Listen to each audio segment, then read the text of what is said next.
Një nga objektivat që do duhet të arrihet deri në vitin 2030 është ulja e numrit të personave që janë në rrezik varfërie apo në rrezik nga përjashtimi social në të paktën 15 milion në përgjithësi dhe shifra për fëmijët është 5 milion. Të paktën 5 milion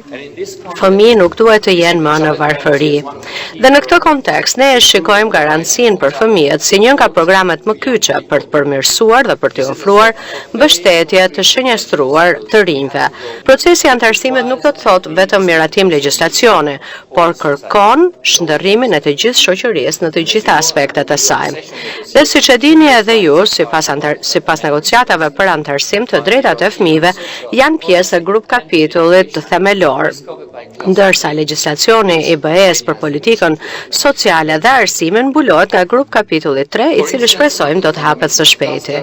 Për shembull, sipas grup kapitullit të themelorëve, Shqipëria ka ndërmarrë disa angazhime të rëndësishme, si përfundimin e tranzicionit nga kujdesi me bazë komunitetin, pra përfundimi i institucionalizimit, duke përfshirë këtu dhe fëmijët me aftësi të kufizuara dhe ne po punojmë shumë me ministrin për të arritur këtë objektiv. Por, më në përgjithësi, vendet kandidate pritet që ato të krijojnë të gjithë kuadrin e dur dhe të domosdoshëm për të patur këtë mjedis që lejon ecjen përpara të rinisë, duke u ofruar studentëve aftësitë që u duhet edhe nga tregu i punës, dhe të përmirësohet situata e të rinjve duke krijuar më shumë mundësi dhe më shumë mundësi të barabarta për punësim me dinjitet, si dhe të përpilohet dhe të vihet në zbatim plani i veprimit për të drejtat sociale në përputhje me atë të BE-s.